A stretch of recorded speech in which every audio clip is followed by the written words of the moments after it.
talking about my grandfather, who said in the Second World War he was a bomb maker. He said, I can't tell you exactly where he said because I don't officially know, but I know he said in Kokoda, and I'm at least 70% sure he said somewhere in the Pacific, maybe Guadalcanal. What he did was he was a bomb maker, so he made bombs for the army, but he worked on the front line.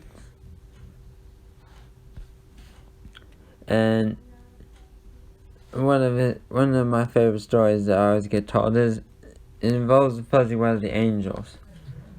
Now, for those of you that don't know, Fuzzy Wuzzy Angels. Hold on, I'll just see if I can bring up a picture. So the Fuzzy Wuzzy Angels are Fuzzy Wuzzy Angels was the name given by Australian soldiers to Papua New Guinea war carriers who during World War II were recruited to bring supplies up to the front and carry injured Australian troops down the Kokoda Trail during the Kokoda campaign. Now this story goes that in one of the battles my grandfather took place in, he had to take out a bunch of German artillery positions with his group. Don't know how many people were in the group or which battalion he served in, but the Fuzzy Wuzzy Angels knew that if the attack was to happen, then my grandfather and his group would be slaughtered.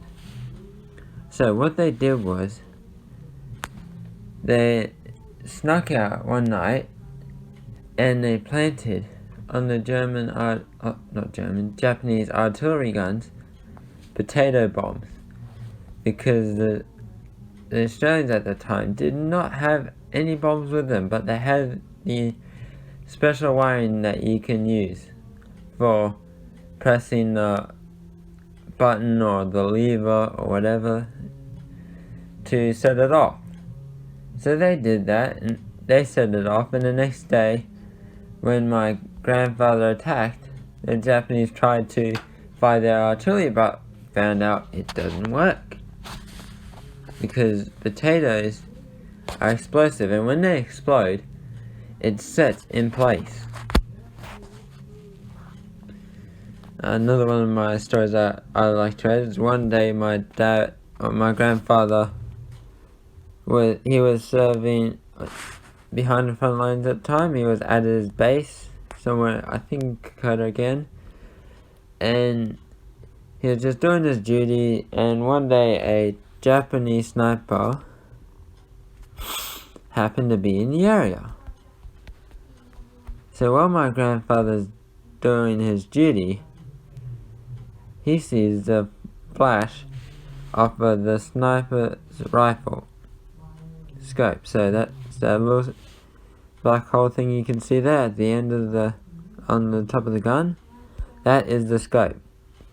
So during the day, he's seen the flash of the scope, and he shot right at that flash where he's seen it, and he split the gun in two. So, yeah, and he managed to get the sniper as well. Another story I've been told is he was also hailed as a hero for saving his squad mates when they were ambushed. He grabbed, I think it was a Tommy gun, that's what my dad told me, and he went around the Japanese soldiers and he started firing at them, and the Japanese thought that they had been ambushed, and he ended up saving his group that he was with that day.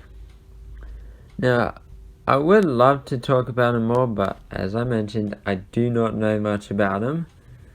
I am trying to look up information, but it is mostly pay to find out. Now, I did talk about his service, but he was also a POW somewhere in Borneo, I think. and he was there for 2 weeks before he escaped.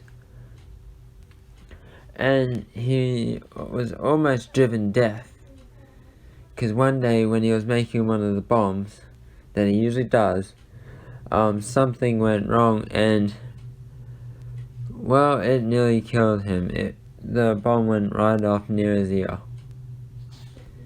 He can make a bomb out of anything. He can make it out of a letterbox, a pen. He could even, when my dad was younger, he used to live near the army barracks, and they didn't have a fence set up at that time, so he would go in there searching for bomb pieces, and they'd make little bombs that they wouldn't do much damage. Apparently they'll make like a little pop noise. But yeah, that's what happened to the German sniper. He got shot. Actually, what happened to this one? You can tell he got shot. Oh, that's not telling me. Oh well. But anyway, that's all I basically know about him. I'm sorry I don't know anymore. If I do get any more information, I will re-upload this video, and one day I'm hoping to get his medals. They were put in a museum along with his gun. I'm pretty sure his gun was I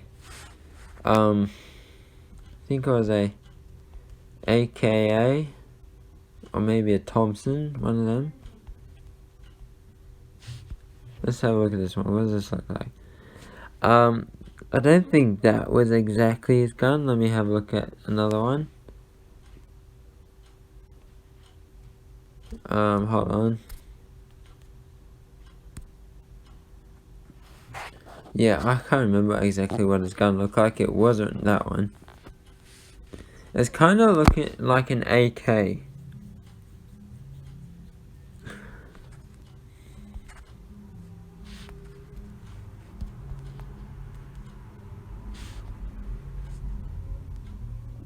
Yeah, kinda, I've been told it kinda looked like these.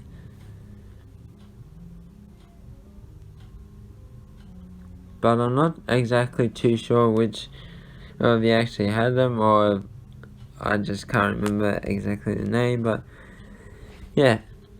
Anyways, thank you for watching. I will be doing shoutouts at the end of this video. There will be, I won't do that at the end. It will be linked down in the description.